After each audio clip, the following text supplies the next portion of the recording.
All right, this is part two of drawing the AutomobloxWindshield in Fusion. So if you look real closely at the handout, you'll know that there are some projection tabs that are on this that we also want to place in here. So and get on to our sketch at the moment. So I'm going to go ahead and draw these. Now we're going to start with this one here. And before I do this, so it's going to be helpful for me to kind of go from midpoint to midpoint here and from midpoint to midpoint right here. Now, I'm technically calling these construction lines that I'm going to use. They're not really construction lines, they're an actual sketch line here.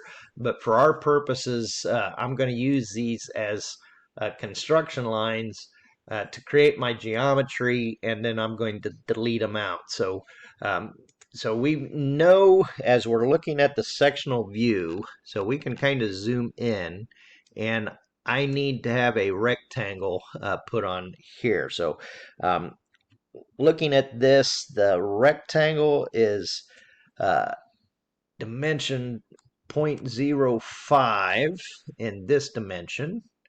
So, and I'm not too worried right now about the other dimension because we're going to tie that in. If you'll look at detail B, it kind of shows our overall here. So we're going to use our actual dimensioning tool to dimension the rest of this. Now, so we see that from this line to that midpoint. So that should be 0.025 or half of the 50,000. So I've dimensionally put that in place. And from the inside line out to here dimensionally, so I'm going from this point to the outside here, and this is going to be 90,000, so 0.090, 90 thousandths of an inch. So that's dimensionally constrained on that point. Now, at the same time, so we can go ahead with this, and I'm going to trim some stuff out. Now, I'm going to trim this out for right now. I'm going to trim that line. Now, notice it does not look like I trimmed that because remember, we created the rectangular box on top of that line, which means I basically put a line on top of a line. So I got to click again to fully trim that out. And there's the feature that I want. Now, I'm going to come down and I got to do the same thing down here. So we got another rectangle down here. So, and as we think about this, this is going to be point, let's tab over. So this is going to be 50 thousandths wide. I'm not too concerned with this dimension right now. So we'll just go ahead and place that. So, and we will dimensionally constrain this. Now I'm going to do the same thing over here with this one. So we got another one coming this way.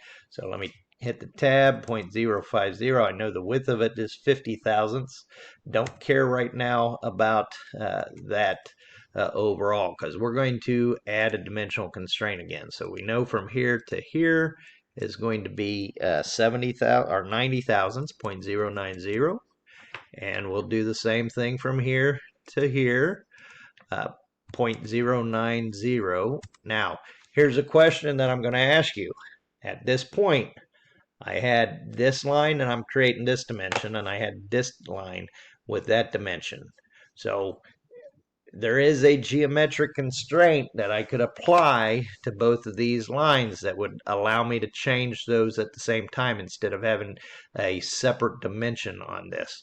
Can you think of what that dimensional constraint or what that geometric constraint would be? We'll come back and I'll talk about it here in a few minutes. So let me place some other dimensions here according to our worksheet. So the dimension from this line over to the center is what we're given. So I also need to kind of create some center lines here as well. What's the easiest way for me to do that? Well, let's just kind of come back in here. Let's zoom in. I'm going to create a line. We'll use the midpoint here.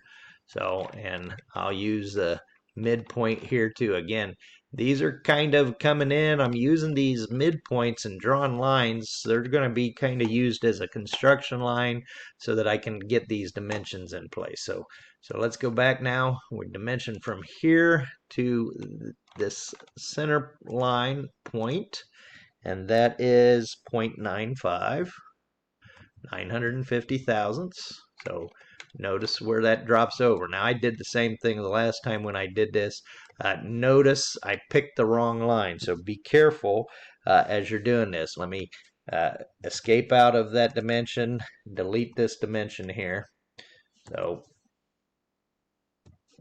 I need to delete this dimension. Let's redo this. I picked the wrong line. So let's go back from here to this point.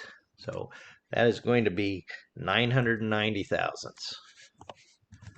So 990 thousandths to that one. And then we see to the other center line is 1.94. So let's kind of place that constraint too. So back into another dimension.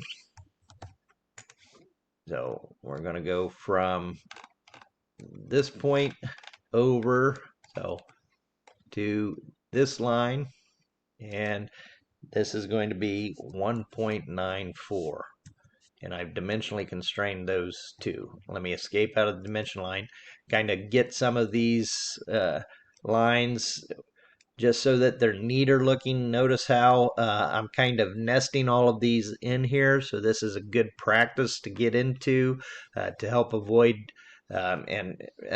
clarity issues so that everybody can read that easier when we're looking at them.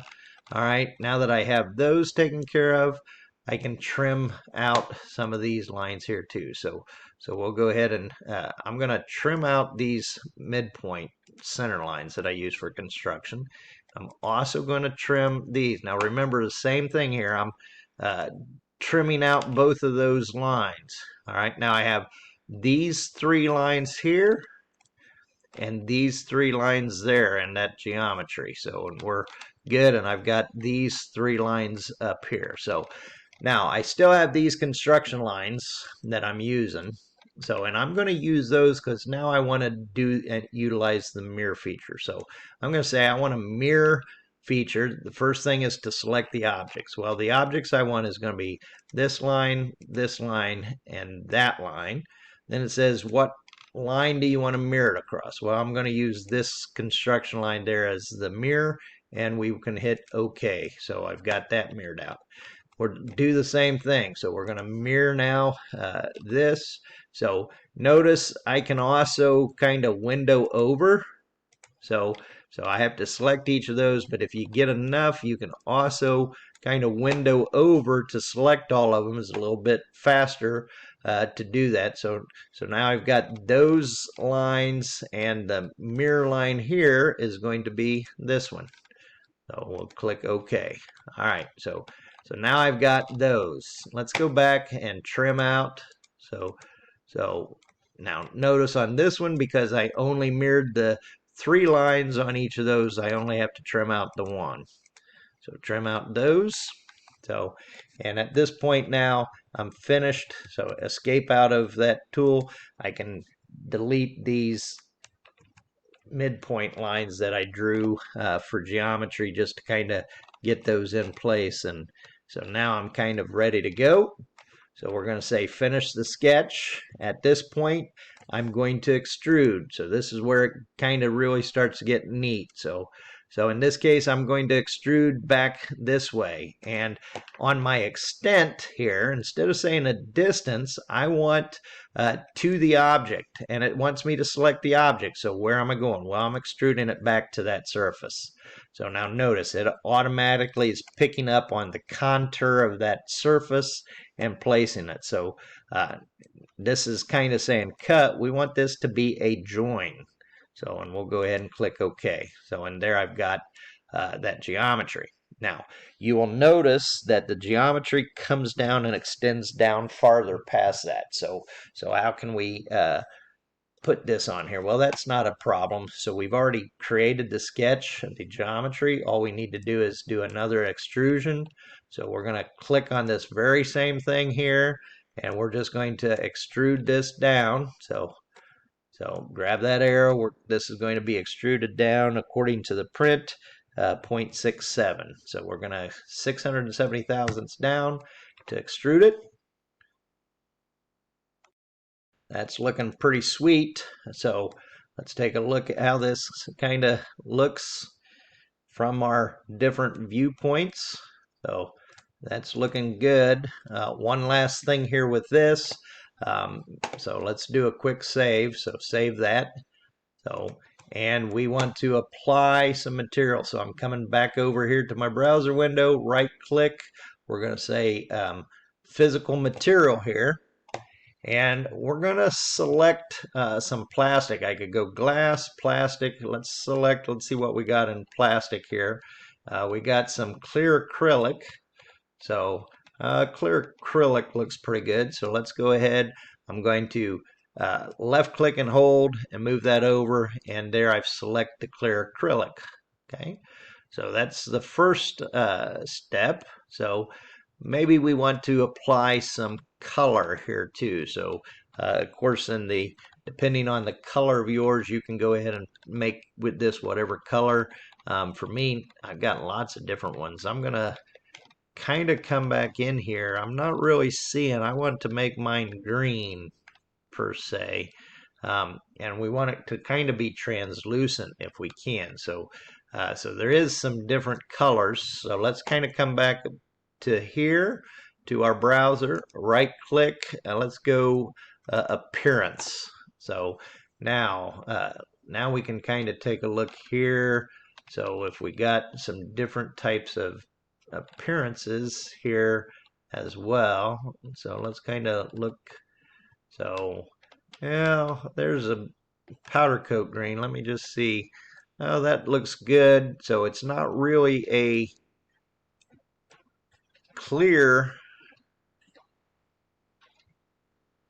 translucent type color, so I might have to kind of look and see if I can pull some other and download some other color variations in here from Fusion, but that kind of gives me a color to this particular windshield as well.